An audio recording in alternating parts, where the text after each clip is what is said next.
Hello you guys, welcome back to my channel. If it's your first time here, you're watching BookedonCharity, and in this video we are going to go through my recent book haul.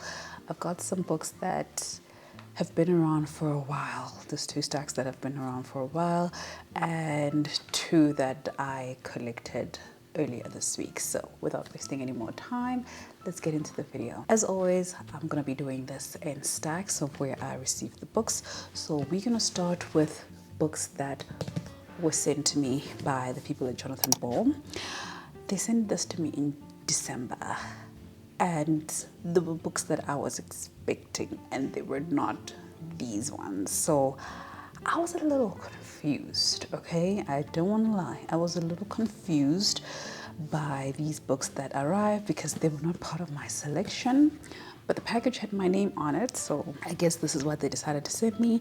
But the other thing that confused me is that these are not at all the genres that I normally read from. So it's gonna be very, very difficult for me to even get into these books because I don't read nonfiction. You guys know that.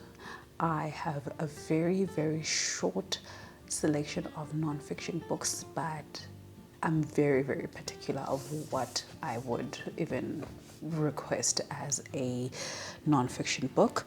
So the first one they sent to me is Prisoners of Geography, the quiz book. I don't even know what to do with this book. I don't even know what to do with this book. I was not a geography major, so it's not really a book that I am at all excited to look at or even complete the quizzes. It feels like putting myself to write an exam that I don't want to write, or that for a subject that I didn't enroll for. That's what it feels. So I honestly, I don't know what to do with this book. I don't know what to do with this book at all. So yeah, it says test your knowledge with over 300 questions. How much do you really know about the world? Yeah. I mean, one of the questions is, what is the name of the regional organization formed by Brazil, Argentina, Uruguay, and Paraguay in 1991? I have no idea. What percentage of Latin America's population consists of its indigenous people? I have no idea. Which geographic feature most impacted global trade in South America?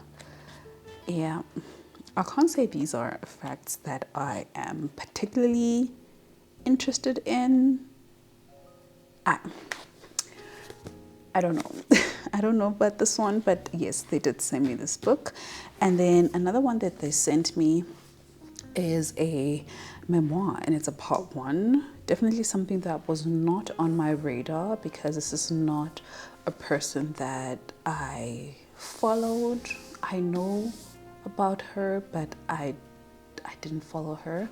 And yes, she's a legend and all. But like I said, I'm very, very particular about which nonfiction books that I read. And when it comes to memoirs, I'm very the specific people that I will read memoirs from. But they sent me Share, okay, by Share. And this is the memoir, and it's part 1.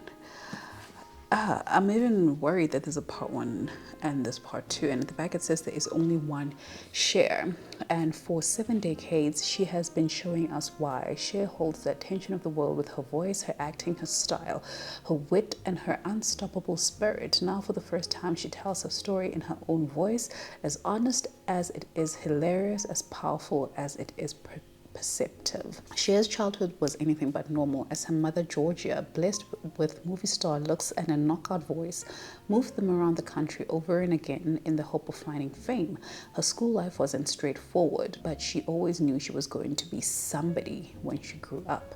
Cher's powerful instinct to keep moving eventually landed her in the arms of Sonny Bono. The duo became famous beyond their wildest dreams, from humble beginnings singing backup in Phil Spector's studios through to pop stardom as Sonny and Cher, and then on the television show that made them household names. But as time passed, fame changed the dynamic of their relationship, and Cher evolved from a wide-eyed teenager into a woman. She started fighting for herself, breaking away from Sonny's control, and realizing that things were not as they seemed. Taking risks, making headlines, falling in love, Share struggled and stumbled while trying to become her own woman. Share, the memoir, part 1, brings us to the brink of her next chapter as she begins to chart her own path, finally claiming her rightful place in the world and becoming Share. So, like I said, this one was not on my radar, but it is a book that I am willing to read. I have put up a loan on my Libby, so I know that I'm like 17th. It's either I'm 17th in the queue or I have to wait 17 weeks, which is not an issue for me at this point. So I'll only really read this when the audiobook comes in, because I would not be able to do this without the audiobook. There are some photos in the book, as we normally get with memoirs, so you can see childhood photos and photos when she was more of an adult. There's more childhood. I don't know if there's, probably in the beginning somewhere, there's some photos when I think she was a teenager. But yeah, so we'll see about this one. Thank you to the people at Jonathan Ball. The next package I have was sent to me by the people at NB Publishers. This arrived this week, earlier this week, at the office, and I don't know this one. But it is by Juliet Mqeta, and it is called If the Dead Could Talk. I'm not sure which genre this falls in, but I'm assuming maybe thriller. So it says everyone called him Lefty, but he used his right hand to shoot himself. I was not ready. I was not ready for that line. Yo, Azania Setosa receives a call from Joseph Lefty Mafu's lawyer to notify her that her father she never knew has made her the sole heir to his estate. She decided to go to Neisner to seek answers about his life and the circumstances surrounding his death. Soon, Azania's quest for closure becomes intertwined with Detective Florian Welter's investigation. Burdened by his past mistake, Welter is determined to redeem himself when he notices inconsistencies in Mr. Mafu's apparent suicide. Welter and Azania gradually uncover a deep political web of conspiracies dating back to the 90s. The duo must follow the threads and hope the clues lead them to whoever is pulling the strings. If the dead could talk, they would tell you what really happened all those years ago. So yeah, this is, I guess, a thriller with some political things. So I like political intrigue in fantasies, but in other genres, not so much. But we'll see about this one. It does sound interesting from the tagline. Everyone called him Lefty, but he used his right hand to shoot himself. But did he do it? We don't know. But yeah, thank you to the people at NB Publishers for sending me this book. The next one I got is from the people at Cassava Republic. Yo guys, they sent this sometime last year. Umpile went to an event and they were so kind enough to gift her a package, but they also sent it to the rest of us ladies, and I was just like, they're so nice. And I'm like, I don't even really know anybody from Cassava, so I'm like, who do I thank? I need to figure that out. But there's a little package. So first up, it's got this pretty notebook and it says Cassava Republic. So it's just the lined notebook, so something that I could use for like making lists, because I like to make lists.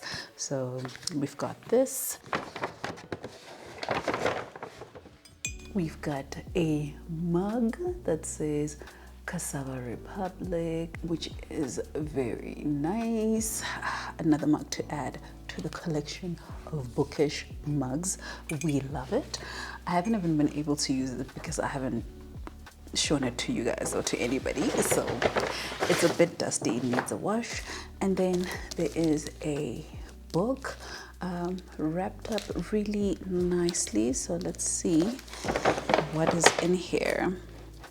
So all I know about Cassava Republic is that they publish African stories, and yeah, I'm looking forward to seeing which book this is. I don't have any book by Cassava Republic. I don't believe that I own any book by them.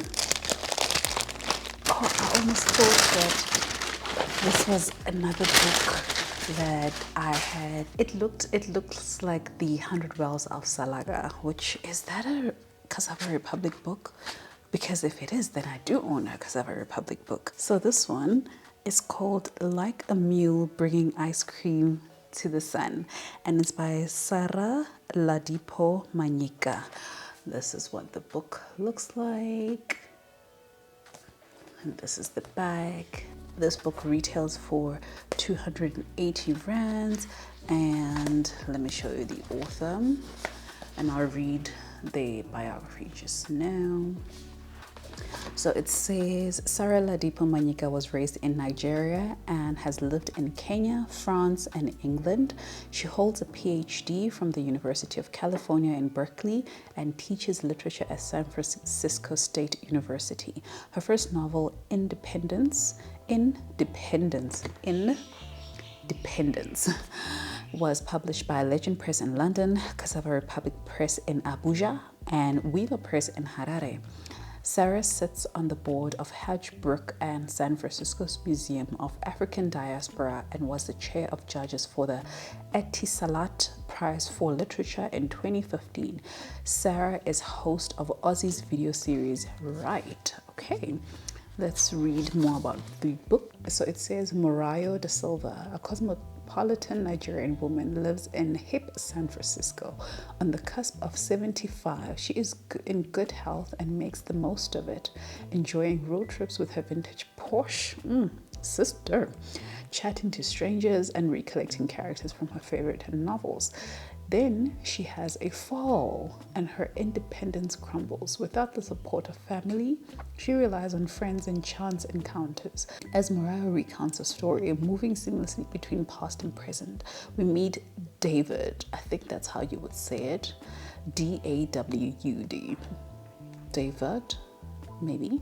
A charming Palestinian shopkeeper. Sage, a feisty, homeless, grateful dead devotee, and Antonio, the poet whom Morayo desired more than her ambassador husband. Morayo. Like a Mule Bringing Ice Cream to the Sun is a subtle and mesmerizing meditation on aging, friendship, and loss. It is also a nuanced portrait of the erotic yearnings of an older woman. Spicy. Yeah. Okay. This is interesting. I think we forget things if we have no one to tell them to. This was said by Ritesh Georginger Batra from the Lunchbox. Okay, it's a nice and short one. But yeah, interested in definitely picking this one up. Thank you so much to the people at Cassava Republic for sending me this lovely package. All right, and then finally we've got a book bag, which is one that I got from the Penguin Random House event that I went to earlier this week. So this says, online dating is a thing, but people you meet in books are more interesting. And this is what Penny Hall, author of Follow Me to Africa, said. So Penguin Random House South Africa had a media and trade event this Tuesday, and we went to go see which books are coming out in the next 6 months, and they were so kind to have a book bag package for us when we arrived. So I just want to show you what is in here. First up, we've got the magazine. It says highlights catalog. This is from January to June. There's a lot of books in here. I don't know how to show you guys. that are coming out that I am like looking forward to. But if you guys are interested in seeing some of the footage that I took during the event, so follow me on my TikTok, Instagram. There is a TikTok and reel with me showing my experience while I was there. They also, I just finished this book, hey? I just finished this book. So they've got a little pamphlet dedicated to Frida McFadden, because why not? And I've been so in love with all the books that I've been reading by Frida. And in the back, it just lists some of them here, and it says read them all. So I just finished The Crash, and I think I'm going to give that one 3 stars. I read The Boyfriend. I think I gave it like 3.5 or 3.75. I read The Teacher, which was creepy. I read The Locked Door. I read One by One. I read The Housemaid and The Housemaid's Secret. I haven't read The Housemaid is Watching. I read Never Lie. And yeah, out of all, these are what, 10 books. It's 1, 2, 3, 4 out of the 10 that I have not read yet, which is not bad. And yeah, it shows you all the books, and it gives you like a synopsis of the books. I haven't read The Co-worker. Maybe I should save that next. I haven't read The Inmate, but I'm kind of like scared to read about The Inmate. And I haven't read The Perfect Son either.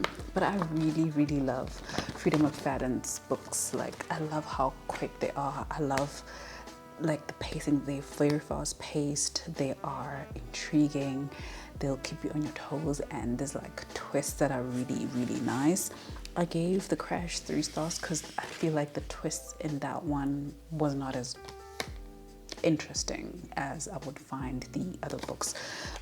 We've got a bookmark that features some, I think these are more self-help books.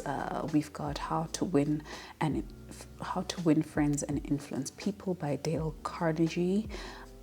Jordan B. Peterson's 12 Rules of Life, The Richest Man in Babylon, Why Has Nobody Told Me This Before, Make Your Bed, Everything I Know About Love, and Open Win by Dr. Julie Smith, which is one of the new releases that they are adding to their highlights. So the books that they sent me is one that I really hope is not part of a series, because that would be, yeah, I don't know what to do if this is part of a series, because I know this author writes a lot of books and they are usually part of this long list of series, and I was just like, nope. Just look at it. Just what am I supposed to do? Look at that long list of books. You probably saw the title by now, but this is Lee Child's In Too Deep, and this is the new Jack Reacher book. So I guess Jack Reacher is this dude, and I don't know if he's some kind of spy or a vigilante, or I don't know what he is, but yeah, I'll read the synopsis just now. But when I look at this list, it says the Jack Reacher series, guys. In Too Deep is right at the end now, and we've got 1, 2, 3, 4, 5, 6, 7, 8, 9, 10, 11, 12, 13, 14, 15, 16, 17, 18, 19, 20, 21, 22, 23, 24, 25, 26, 27, 28, 29. This is book 30. This is book 30. There's no way I'm going back to a reading all the 29 books. Also, I'm not interested. I don't think Lee Child is an author that I particularly had in my mind, but I am just hoping that all of these count as standalones. And I know he writes thrillers. I think this is like a crime thriller. So when I have to read this, I'm going to be reading it as a standalone. I'm not gonna go try to figure out anything. But at the back it says, Reacher had no idea where he was, no idea how he had got there, but someone must have brought him and shackled him, and whoever had done those things was going to rue the day. That was for damn sure. Jack Reacher wakes up alone in the dark, handcuffed to a makeshift bed. His right arm has suffered some major damage. His few possessions are gone. He has no memory of getting there. The last thing Reacher can recall is the car he hitched a ride in getting run off the road. The driver was killed. His captors assume Reacher was the driver's accomplice and patch up his wounds as they plan to make him talk. It is a plan that will backfire spectacularly. James Patterson says that one of the many great things about Jack Reacher is that he's larger than life while remaining relatable and believable. I really hope so, James. I really hope so. But yeah, this is the new Jack Reacher by Lee Child and Andrew Child, and it's called In Too Deep. So I hope that it has nothing to do with all the other books because no. Another one that they sent to me. Hey, these all look like crime thrillers, nah? And I've never dabbled into crime thrillers because I don't know if I would enjoy them. I enjoy thrillers, but crime thrillers, I don't know. But we shall see. This one is called Now You Suffer, and this one is by Gareth Crocker, and it says a Ruben Ellis thriller. Who's Ruben Ellis? Hey guys.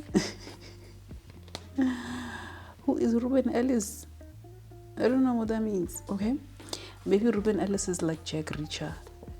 He's the main character in all the books. All the things keep happening to them, these guys. It says a detective who wants to die. A crime won't let him go. So it says Detective Ruben Ellis wants to die. The only reason he hasn't killed himself is because he first needs to hunt down the man who kidnapped and murdered his daughter. Meanwhile, another victim is being held captive in a twisted underground dystopia. But does Ruben have enough will left to find her in time? Can his partner Xander and his brilliant therapist Melissa help him unravel a mystery as dark and unseen as the gold mines that run deep beneath the streets of Johannesburg? This guy is South African, okay? And will they discover the mind-bending truth about the thing?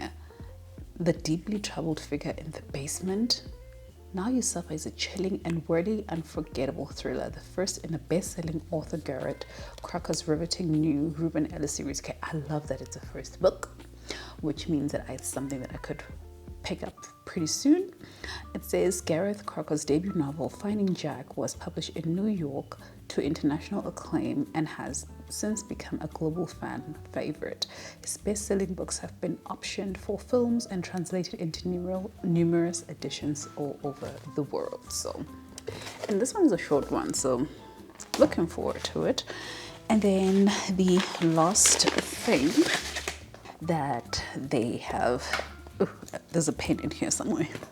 Okay, we got a pen. The last thing that they sent to me is a hardcover. I know it's in here, okay? I know it's in here because I spoke to the person who hand delivered it to me. But it makes me so happy. It makes me really happy, and she knows it. She knows it. So when I saw this book, because we were at the event and they were rolling through all the books that are coming out in the next 6 months, and this one is one of the ones that properly, like, really intrigued me, and I'm like, I want that book. I want that book. And she caught me taking a video of it because I'm like, I want that book. And she sends me messages like, Charity, I see you recording. I've got a book for you. And I'm like, yes.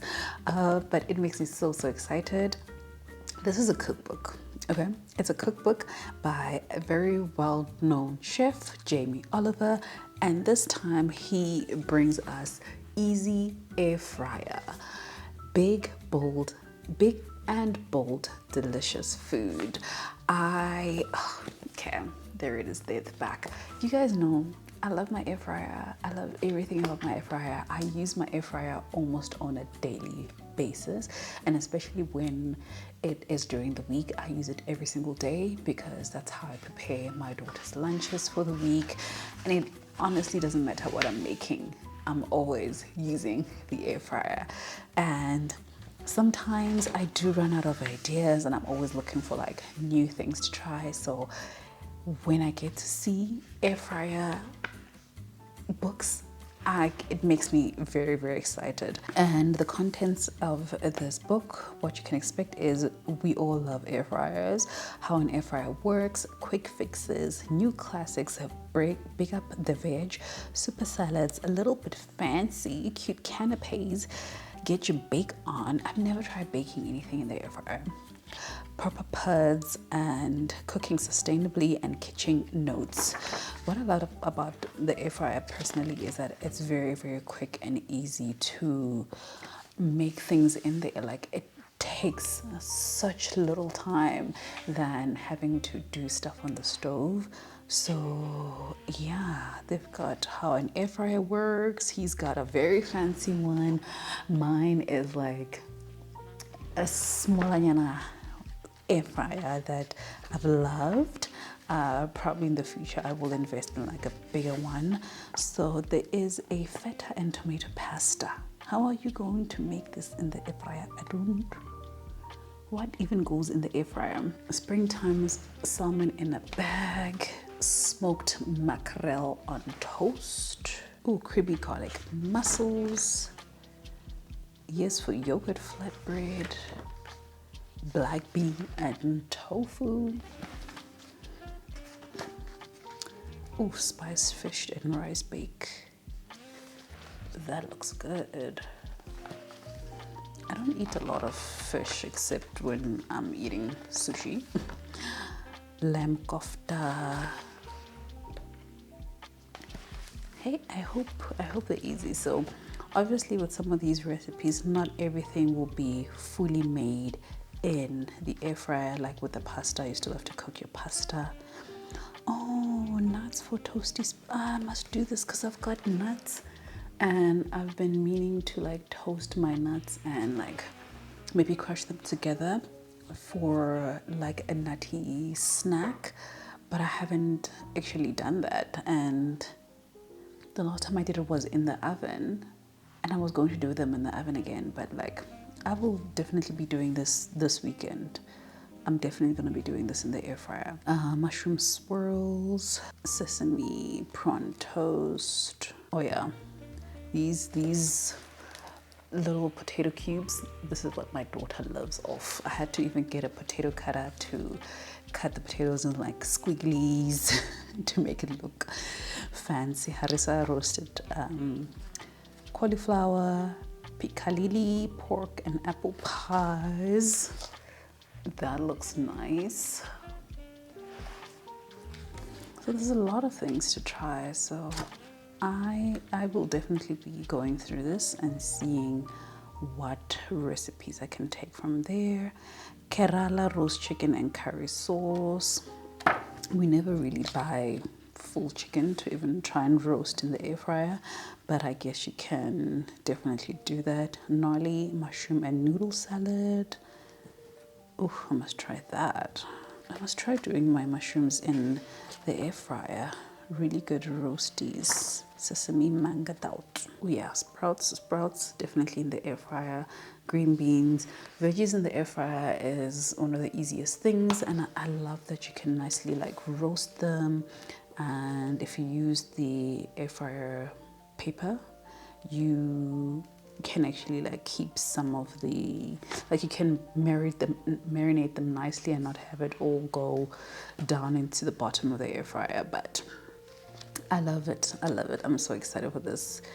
I am so excited for this. I will be going through this, looking at some recipes, which is something that I always tell myself I want to do every weekend, to prep my meals for the week, but I never actually do it. So yes, hopefully I'll have time today to sit through and see what ingredients I need for the house so that tomorrow I can do some meal preps. But yeah, oh no, I can't do meal preps because I'm juicing next week, so I will meal prep for the juicing. But yes, this is easy air fryer. So thank you very much to the people at Penguin Random House for this package and inviting me to your event. I really did have a great time. If you guys enjoyed this video, remember to give it a thumbs up, subscribe to my channel if you haven't done so already, and if you've made it this far in this video, leave me a food emoji, any food emoji you like, for the cookbook that I'm very, very excited for. So yeah, thank you so much for watching, and I will see you guys in my next video. Bye bye.